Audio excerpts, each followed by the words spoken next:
धन्यवाद अध्यक्ष महोदय. अध्यक्ष महोदय, आपण प्राधान्यक्रमाने मला बोलण्यास संधी दिली त्याबद्दल धन्यवाद. पण मला काही मिनिटं तरी अध्यक्ष महोदय इतका वेळ थांबल्यानंतर माझे मुद्दे पूर्ण करण्यासाठी मिळतील अशी अपेक्षा आहे. अध्यक्ष महोदय, विरोधकांनी 293 अन्वये जो प्रस्तावामध्ये जी चर्चेला सुरुवात केलेली आहे त्यामध्ये महानगरपालिकांमधील भ्रष्टाचार आणि गैरव्यवहाराचा मुद्दा उपस्थित केला आहे. हा विषय अत्यंत गंभीर आहे अध्यक्ष महोदय. परंतु वस्तुस्थिती अशी आहे की महायुतीचं सरकार आल्यानंतर सन्माननीय मुख्यमंत्री आणि उपमुख्यमंत्री यांच्या मार्गदर्शनाखाली आणि यांच्या नेतृत्वामध्ये विकास कामांसाठी निधी देण्यात, मंजुरी देण्यात आणि धोरणात्मक निर्णय घेण्यात कोणतीही कमतरता शासनाकडून ठेवली गेलेली नाही आहे. पण अनेक ठिकाणी विकास कामे केवळ स्थानिक प्रशासनाच्या निष्क्रियतेमुळे आणि सत्ताधाऱ्यांच्या भ्रष्ट कारभारामुळे रखडलेली आहेत. आणि मला अध्यक्ष महोदय आश्चर्य वाटतं की विरोधकांनी पुणे महानगरपालिका, मुंबई असेल, ठाणे असेल या सगळ्या महानगरपालिकांमधल्या भ्रष्टाचारांबद्दल या प्रस्तावामध्ये मांडणी केली. परंतु ठाणे आणि मुंबईच्या बाजूलाच असलेली वसई विरार महानगरपालिका या विरोधकांना दिसली नाही. सगळ्यात मोठं जर भ्रष्टाचाराचं कुरण कुठे असेल तर ह्या वसई विरार महानगरपालिकेमध्ये अध्यक्ष महोदय आहे. अध्यक्ष महोदय, त्यातली काही उदाहरणं सांगायची झाली तर वसईतली पाणी टंचाई दूर करण्यासाठी महानगरपालिकेने स्वतः शासनाकडे खोलसापाडा धरणातलं पाणी 100% महानगरपालिकेसाठी आरक्षण करण्याची मागणी केली. महायुतीचं सरकार आल्यानंतर सन्माननीय गिरीश भाऊंकडे जलसंपदा मंत्रालय आहे, त्यांच्याकडे मी स्वतः जाऊन याचा पाठपुरावा केला आणि सन्माननीय गिरीश भाऊंनी तात्काळ ह्यामध्ये हालचाल केली आणि हे पाणी आम्ही महानगरपालिकेला 100% आरक्षित करण्यास तयार आहोत. महानगरपालिकेने 234 कोटी रुपये शासनास द्यावे असं पत्र दिलं. पण यावरती अध्यक्ष महोदय महानगरपालिकेने पुन्हा शासनाला पत्र दिलं की आमच्याकडे हे पैसे देण्यासाठी नाहीत, त्यामुळे आम्हाला हे पाणी नको. अध्यक्ष महोदय, इथे जनता पाण्यासाठी तडफडत असताना महानगरपालिका म्हणते आमच्याकडे पैसे नाहीत, आम्हाला पाणी नको. शासन पाणी द्यायला तयार आहे अध्यक्ष महोदय, हे मी इथे निक्षून सगळ्यांच्या लक्षात आणून देते अध्यक्ष महोदय. दुसरा अध्यक्ष महोदय, आमच्या वसई विरारच्या जिल्हा परिषदेच्या 116 शाळा विनामूल्य महानगरपालिकेकडे हस्तांतरित करण्याचा निर्णय सन्माननीय मुख्यमंत्री महोदय यांनी 1 वर्षापूर्वी दिला. आता त्याची प्रक्रिया सुरू आहे अध्यक्ष महोदय. पण नवनियुक्त महापौरांनी एका वृत्तपत्रामध्ये हल्लीच एक स्टेटमेंट दिलं की महानगरपालिकेकडे जर या शाळा हस्तांतरित झाल्या तर या शाळा चालवण्यासाठी आमच्याकडे निधी नाही. म्हणजे तुमच्याकडे लोकांना पाणी देण्यासाठी निधी नाही, तुमच्याकडे महानगरपालिकेच्या हद्दीतील मुलांना शाळा शिकवण्यासाठी निधी नाही. आमच्या वसईमध्ये अध्यक्ष महोदय बावखळांची संस्कृती आहे. शेती वाड्या पिकवण्यासाठी प्रत्येक शेतीमध्ये छोटी छोटी शेततळं केली जातात, त्याला बावखळं म्हणतात. आता ती बावखळं मोठ्या प्रमाणावर बुजवली जात आहेत अध्यक्ष महोदय. आम्ही सन्माननीय आयुक्तांना विनंती केली की ही बावखळं पुनर्स्थापित करण्याची जबाबदारी सुप्रीम कोर्टाने, हायकोर्टाने आणि NGTच्या कोर्टाने स्थानिक प्रशासनावर दिलेली आहे. तेव्हा आयुक्त महोदय मला हे उत्तर देतात, एका लोकप्रतिनिधीला हे उत्तर देतात की आमच्याकडे ही पुनर्स्थापित करण्यासाठी जो भराव त्या बावखळांमध्ये केलेला आहे त्या बावखळांमधला तो भराव पुन्हा काढण्यासाठी आमच्याकडे निधी नाही. म्हणजे पर्यावरणाच्या रक्षणासाठी महानगरपालिकेकडे निधी नाही अध्यक्ष महोदय.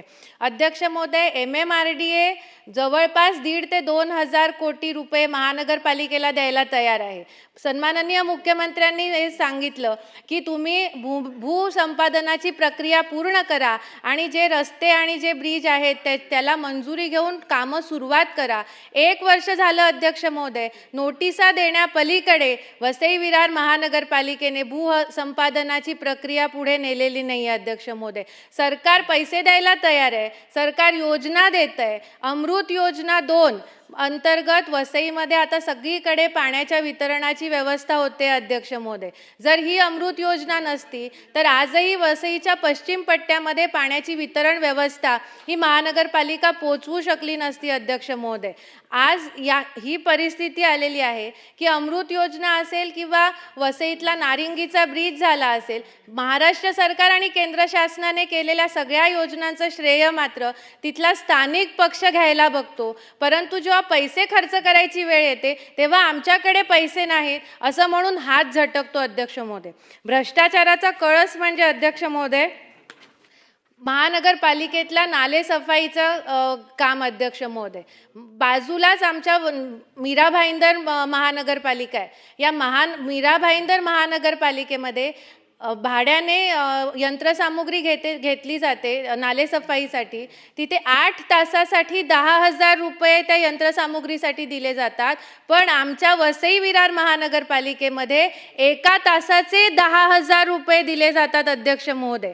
जवळपास 30 कोटीचा भ्रष्टाचार या नालेसफाईच्या कामामध्ये झालेला आहे अध्यक्ष महोदय. तसंच STPच्या बाबतीत झालेलं आहे अध्यक्ष महोदय. ज्या एका STPला ज्या कंपनीला टेंडर दिलेलं आहे, संपूर्ण वसई खोदून ठेवलेली अध्यक्ष महोदय. एकही रिस्टोरेशनचं रस्त्याचं काम व्यवस्थित केलेलं नाही आहे. त्यांच्या कामामध्ये मजुराचं मृत्यू झाल्याची घटना झालेली आहे अध्यक्ष महोदय. तरीसुद्धा पुन्हा त्याच कंपनीला तुम्ही दुसऱ्या STPचं टेंडर देता अध्यक्ष महोदय.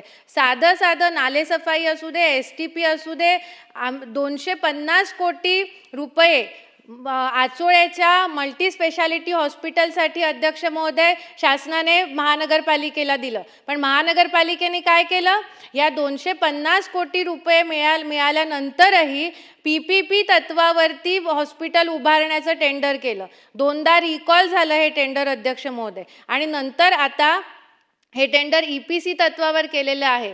पण अध्यक्ष महोदय, जर 250 कोटी शासन देत असेल तर तुम्हाला PPP तत्वावर करण्याची गरज काय? म्हणजे पुन्हा प्रश्न हाच येणार की शासनाकडनं पैसे घ्यायचे आणि आमच्याकडे हॉस्पिटल चालवायला पैसे नाहीत असं म्हणून हात वरती करायचे. अध्यक्ष महोदय, मला या सगळ्या निमित्ताने मला आज शासनाला एकच विनंती करायची आहे की जे वसई विरार महानगरपालिकेच्या सत्तेमध्ये सत्ताधारी बसलेले आहेत ते महानगरपालिका स्थापन झाल्यापासून आतापर्यंत तेच सत्तेमध्ये राहिलेले आहेत अध्यक्ष महोदय.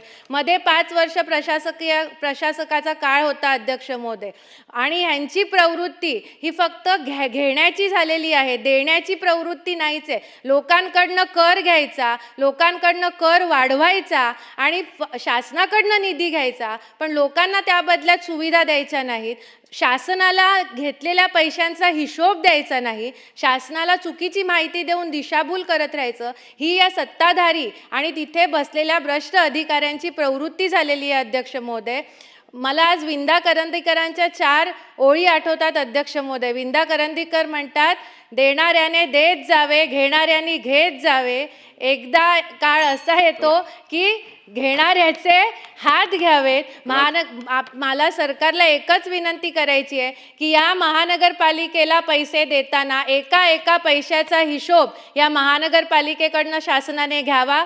2009 पासून 2026 पर्यंत जो काही खर्च महानगरपालिकेचा केलेला आहे, शासनाचा पैसा महानगरपालिकेला दिलेला आहे, त्या एका पैशाचा हिशोब, त्या एका पैशाची चौकशी सरकारने करावी आणि भ्रष्ट अधिकाऱ्यांच्या विरोधात कारवाई करावी अध्यक्ष महोदय, अशी माझी विनंती आहे. धन्यवाद अध्यक्ष महोदय.